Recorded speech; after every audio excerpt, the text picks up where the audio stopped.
единствената средновековна институција во Македонија, која го преживеало османлиското освојување, била Охридската архиепископија.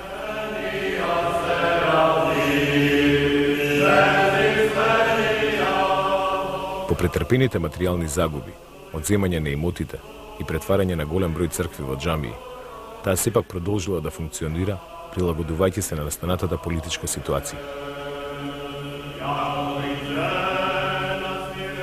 Во новата држава, архиепископијата успеала да го зачува својот автономен и привилегиран статус, во чии рамки влегла речиси сета православна екумена на Балканскиот полуостров, начело со Цариградскиот патриарх. Во почетокот на 15-тиот век, користејќи толерантната политика на централната османлиска власт, која била во судир со Византија, Охридската архиепископија успеала дури и да ја прошири својата юрисдикција над Софиската, Видинската епархија и Италијанската епархија.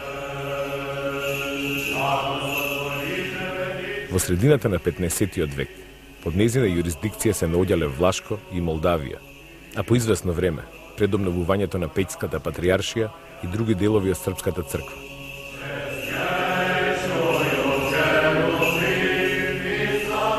Во рамките на нејзините граници, постојано останувале 9 митрополии: Костурската, Пелагониско-Битолската, Струмичката, Корчанско-Елбасанската, Бератската, Воденската, Драчката, Гребенска и Сисанската, како и 5 епископии: Дебарско-Кечевската, Велешката, Преспанската, Мегленската и Гора Мокренската.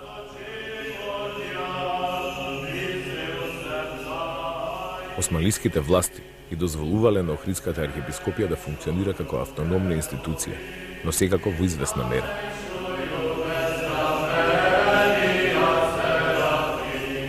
Уште од почетокот на 15-тиот век, тие почнале да ја докажуваат свеста на повисоката власт.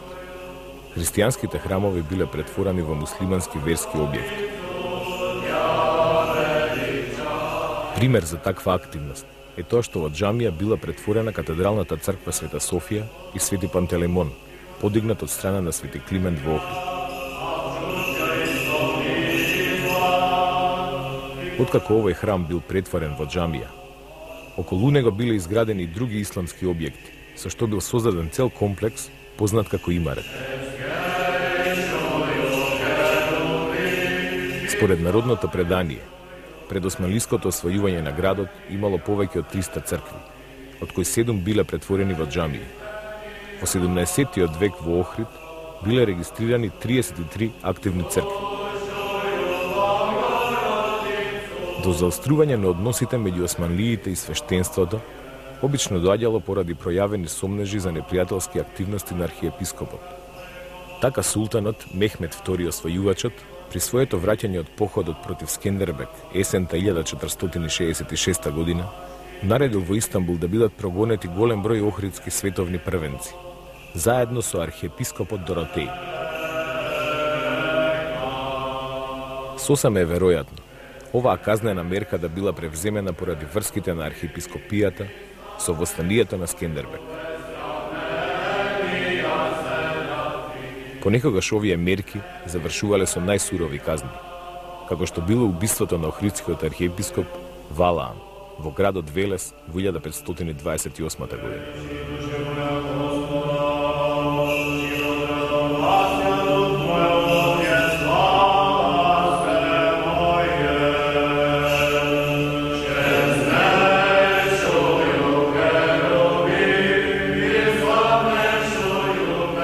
Охридската архиепископија имала автономна организациона структура преку која извршувала својата функција.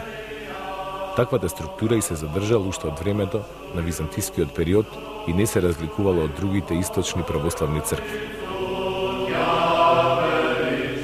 Центар на раководството и седиште на синодот како највисоко управно и законодавно тело станал градот Охрид.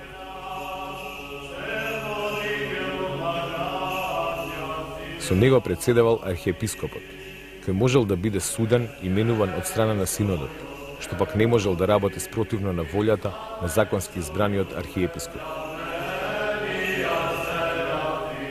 Архиепископот имал право да врши надзор на целата црква, да ја представува пред другите православни цркви и со нив да одржува врски, да сноси одговорност за обвинетите клирици, да свикува собори, да организира спроведување избори за архиереи и да ги ракополага истите, издавајќи грамоти за нивното назначување. Тој исто така бил одговорен пред османлиските власти за односот и лојалноста на православните христијани кон државата. Охридските архиепископи многу често биле именувани и како патриарси, но од источните патриарси тие биле титулирани според томосот на Цариградската патриаршија, односно како архиепископи. Костурскиот митрополит бил првопрестолен застапник на Охридскиот архиепископ. Епархиските архиереи назначувале своји заменици, архиерејски наместници, ракополагале и назначувале парохиски свештеници, а во манастирите назначувале и разрешувале старешини, егумени. На тој начин, свештеничката хиерархија се спуштала до најниски верски службеници. Архиепископот и епархиските архиереи биле назначувани на функција по изборен пат. Избирачи биле сите епархиски архиереи, а зборот морал да се изврши најдоцна 3 месеци по испразнувањето на местото. На кандидатската листа се ставале по 3 лица, иако секогаш се избирал првиот, зад кој стоеле најзаинтересираните и највлијателните фактори. Архиепископите и архиереите настојувале да го зачуваат традиционално словенскиот карактер на архиепископијата.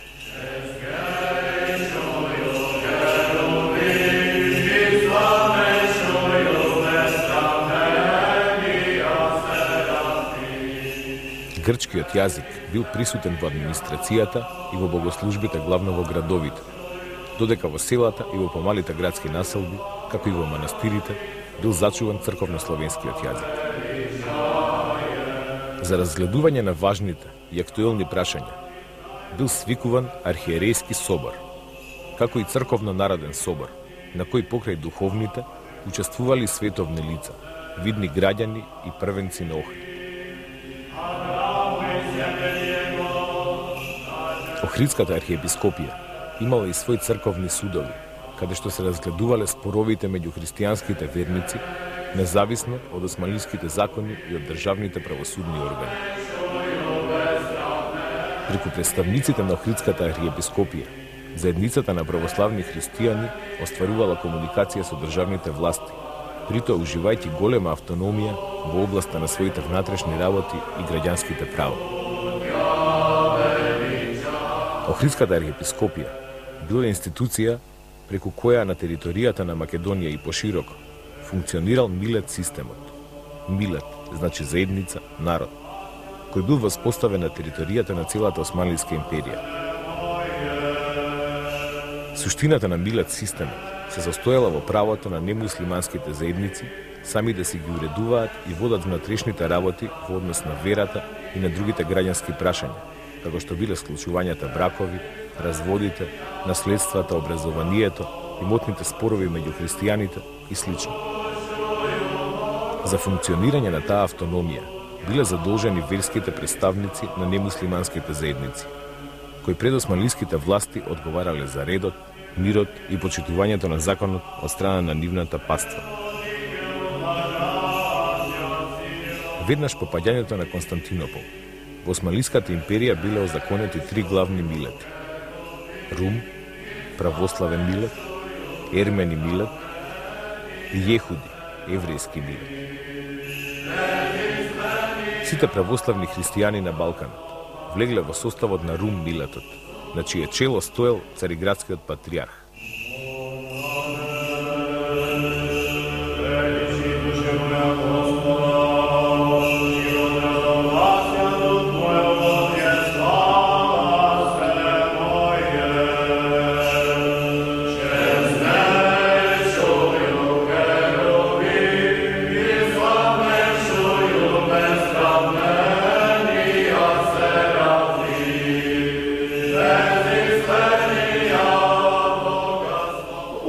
Архиепископија функционирала како феодална институција, затоа што таа собирала за да може да функционира, собирала данок од поданиците. Значи, христијанските поданици биле должни да плаќаат одредени даноци на архиепископијата, на архиепископот, на митрополитот и сигурно и на своите свештеници, на поповите кои работеле по селата или по градовите. Паричните давачки биле земани во вид на различни такси, крштевање, венчавки, погреби и нивната висина постојано се зголемувала.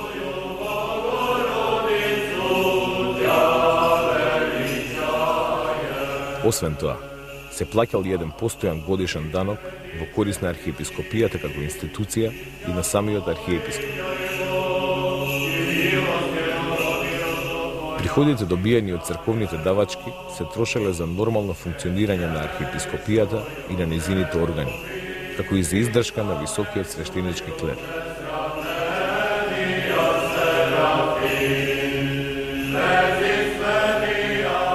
Добар дел од собраните пари оделе во облагањата на султанот во вид на годишен државен данок, и тоа во вид на така наречен пешкеш, воведен во времето на султанот Мехмед II освојувачот од 1451 до 1481 година.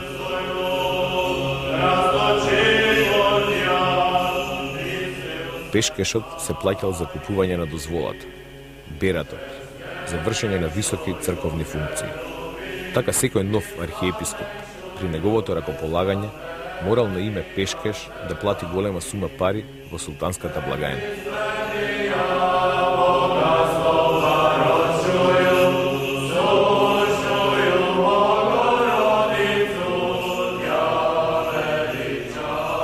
За разлика од високото свештенство, кое економски било добро ситуирано, пониските свештени лица не се разликувале премногу од обичната христијанска раја.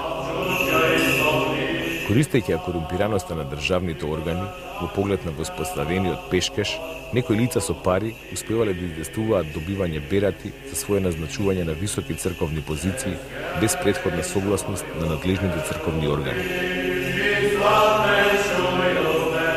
Добивањето епархија и енорија било претворено во доходовна трговска сделка. Се случувало со помош на локалните органи на власта да се превземат обиди за отцепување на цели области од Охридската архиепископија. Највпечатлив пример за тоа е акцијата на смедеревскиот епископ Павле за отцепување на српските епархии од Охридската архиепископија и за обновување на Печката патријаршија. Оваа кампања траела од 1527 до 1541 година. Иако Павле ја уживал поддршката на одделни државни функционери, неговиот обид не успел, бидејќи Охридскиот архиепископ Прохор успеал акцијата за отцепување да ја осуди на 3 црковни собори.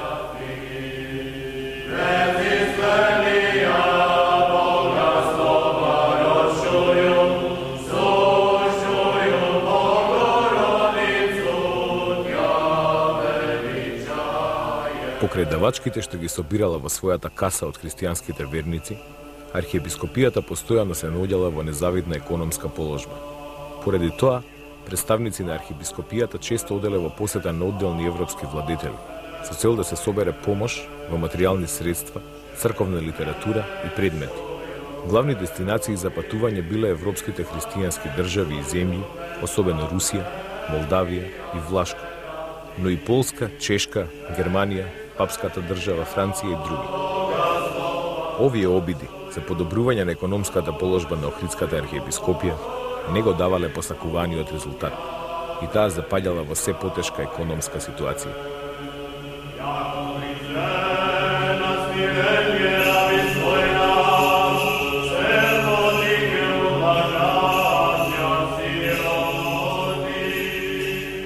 Финансиската ситуација на Охридската архиепископија за сето време на нејзиното постоење не била на сјајна.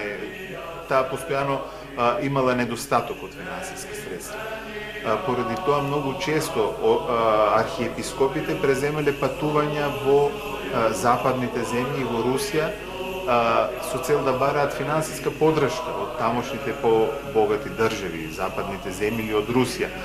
Постојат голем број на грамоти кои се пишувани, кои се упатувани до рускиот цар или па дури и до папата во Рим и до други некои владетели на западните земји, со кои се бара финансиска помош со цел да се Охридската архиепископија да продолжи да екзистира и да биде една брана нели на христијанството во овој дел од Европа.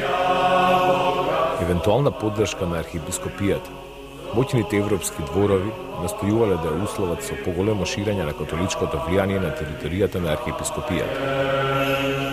Католичкото влијание било спроведувано преку трговските врски на венецијанските, дженовјанските и добровничките трговци на балканските градски центри. Еден долг период, повеќе од 150-200 години по освојувањето на Скопје, па се до неговото спалување во 1689 година, во Куршумлијан постојано престојуваат 50 дубровнички трговци. Значи, се смета дека 1/3 од вкупниот број на дубровнички трговци на Балканот престојуваат во Скопје, кои пречекуваат каравани од Солун, кои ги испраќаат на север, и од Дубровник кои се спуштаат надолу кон Солун. Скопје е базата каде тие одмараат, престојуваат и разменуваат нели одредена стока. Токму тие трговци дубровнички ја носат таа католичка литература црковна овде во Скопје. За овие трговци понекогаш се криеле агенти на папскиот и австрискиот двор, кои одржувале тајни врски и ширеле католичка пропаганда меѓу православното население на Балканскиот полуостров. Кон средината на 16-тиот век папата назначил епископ со титула Скопски, чие седиште, поради малиот број католици во Скопје, во 1671 година било во Јањево. Пропагандата особено се засилила по 1622 година, кога папскиот престол бил под силно језуитско влијание и била формирана конгрегација за пропаганда на верата.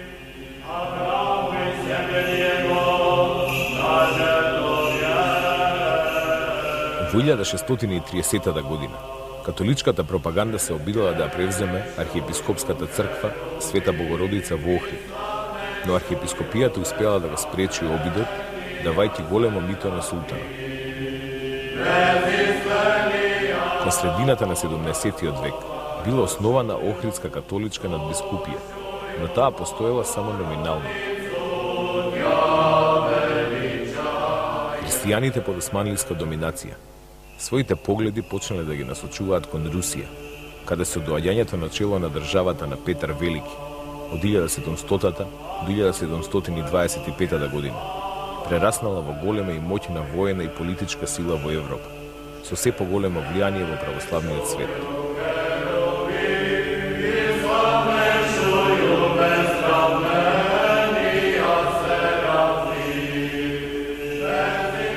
Првите сериозни територијални загуби Охридската архиепископија ги почувствувала по обновувањето на Пеќската патријаршија во 1557 година. Обновена со помош на големиот везир Мехмет Паша Соколлу, чиј брат Макарие станал првиот патријарх на обновената српска патријаршија, ги приграбила северните македонски територии.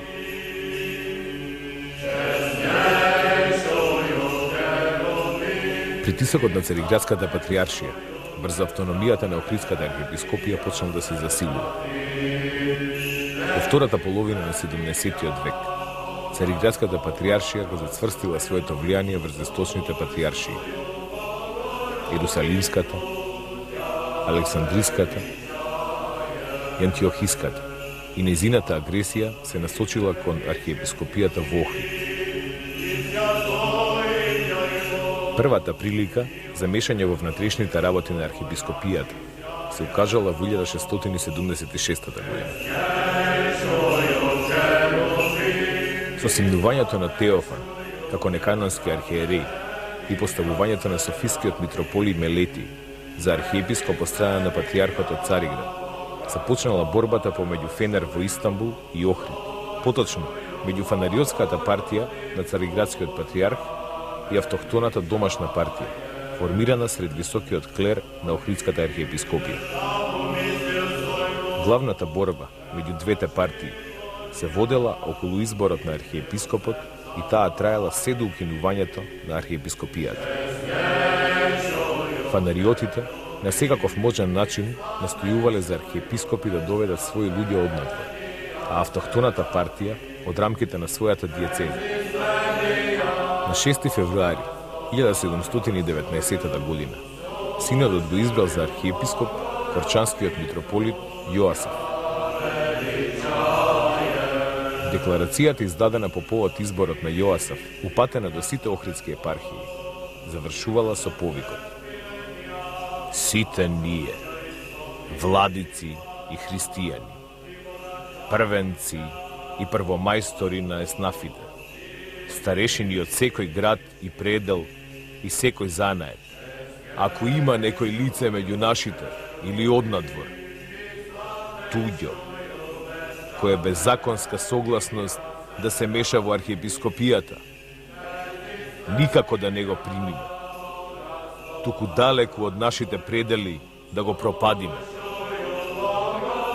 Со засилената поддршка и моќните фанариоти од Истанбул, партијата на патриархот се повеќе ги приграбувала позициите на високото свештенство во архиепископијата. Грчкиот јазик станувал доминантен во литургијата, во училиштата и во црковните записи. Неколку епархиски архиереи на архиепископијата биле избрани во Истанбул, без никакво учество на представници од Охрид. Во мај 1763 година, патриархот Јоанники III Караџа се обидел на Охридскиот престол да го постави својот протосингел, јеромонахот Анани. Патриаршијата со помош на своите агенти, колонисти од Охрид, што живееле во Истанбул, и на некои епархиски архиереи од архиепископијата, обезбедила да добие берат од султанот за назначување на Анани. Изборот формално бил извршен во Истанбул, без против кандидати, но тој не бил потврден и од синодот на Охридската архиепископија. Анани бил одбиен од страна на архиепископијата и изгонет од Охрид. За свој архиепископ, синодот го избрал пелагонискиот митрополит Арсений, по потекло слово.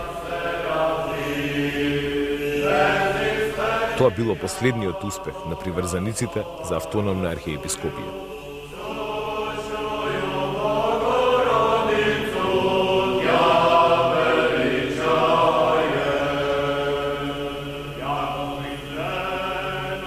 Финалната пресметка меѓу овие две институции се случила кога новиот патриарх Самуил Ханџери успеал за костурски митрополит да постави свој човек и да придобие извесен број првенци од Костур и Охрид.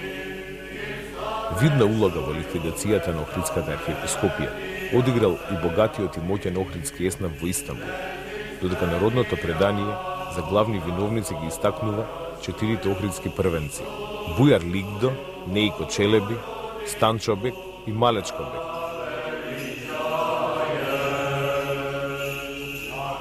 На страна на Цариградскиот патриарх поминале и митрополитите од Сисани, Струмица и Гревен.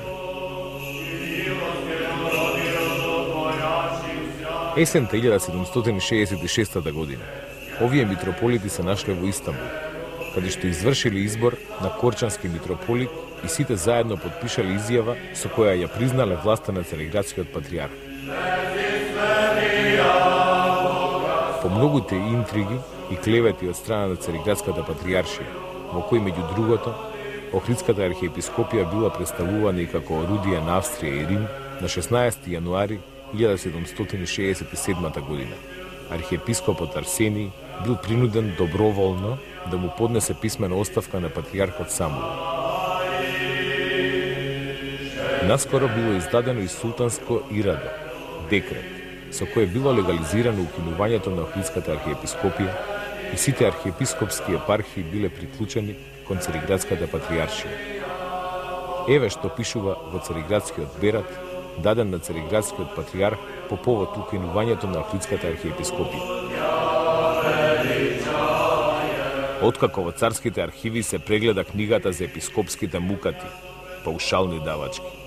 Се виде дека била направена забелешка на маргините. Охридската патриаршија со своите подчинети епархии да биде присоединета кон Цариградската патриаршија. Дека кон неа биле присоединети како подчинетите епархии на Охридската патриаршија, така и подчинетите епархии на Пеќската патриаршија.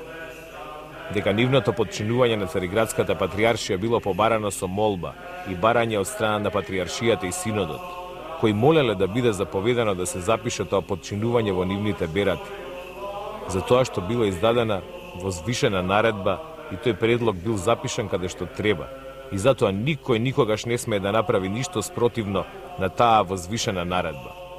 И ако се појави некој ден молба и решение да се одделат Охридската и Пеќската патриаршија од Цариградската патриаршија и да му се предадат на друг, да не се прифаќаат.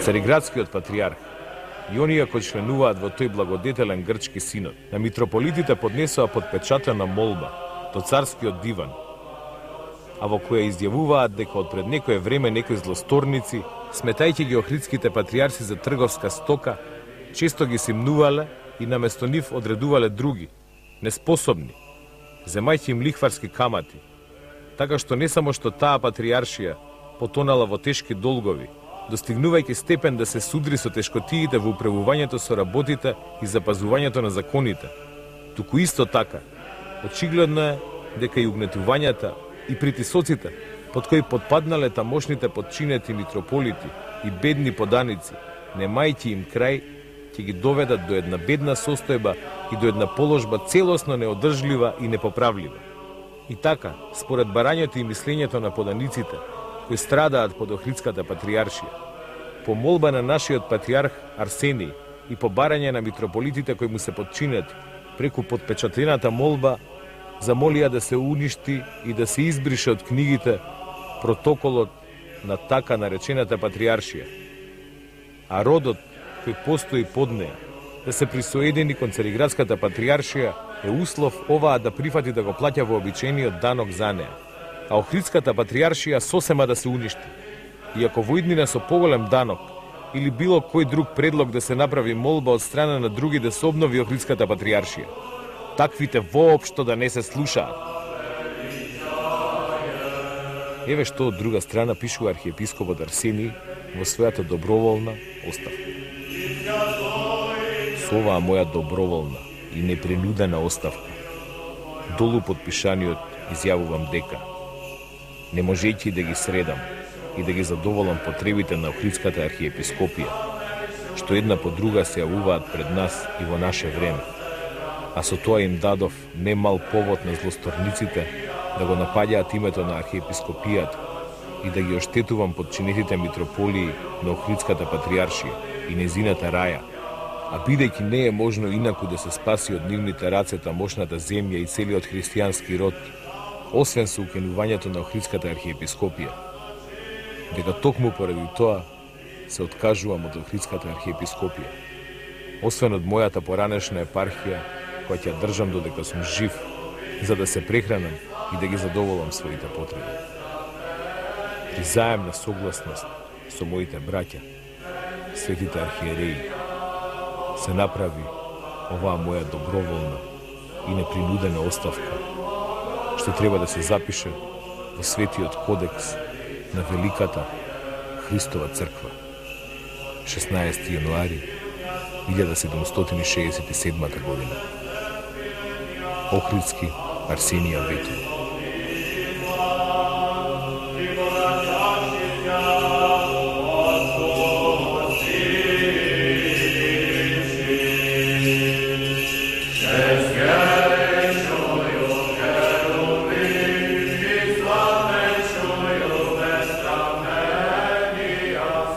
Охридската архиепископија одиграла значајна улога во зачувувањето на верскиот и културниот идентитет и ширењето на писменоста кај православните христијани на целиот Балкан. Црквите и манастирите придонеле за зачувување не само на православната вера, туку и на етничкиот идентитет на македонското население, правејќи ја на тој начин Охридската архиепископија база на македонското православие. Свештенството учествувало во сите видови отпор против османлиската доминација, земајќи понекогаш водечка улога во раководењето со тој отпор.